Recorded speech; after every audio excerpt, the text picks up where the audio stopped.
Hello my lovelies, I am back with another delicious and amazing video for you today.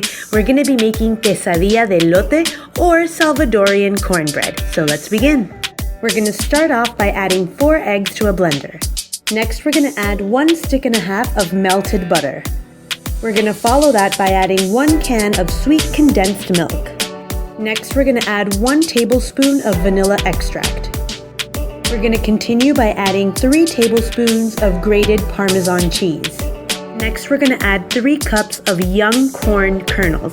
If you can't get a hold of that, no problem, you could use regular corn kernels. Finally, we're going to blend everything together until it becomes a corn smoothie.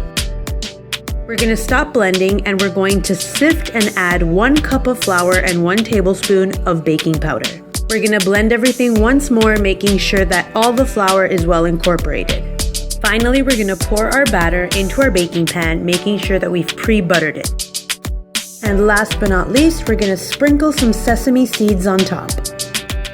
We're going to pop that in the oven for about 55 minutes to an hour at 175 degrees Celsius or 350 degrees Fahrenheit. And after running the knife test and making sure it comes out clean, voila, we have our delicious Quesadilla de Elote. It has a beautiful golden brown color, a nice crispy top layer, and overall exquisite taste for your afternoon coffee. So I want to thank everybody for watching this super easy blender recipe today. Please remember to subscribe so that you don't miss any other videos in the future, and I will see you soon with more delicious recipes from my home to yours. Bye-bye.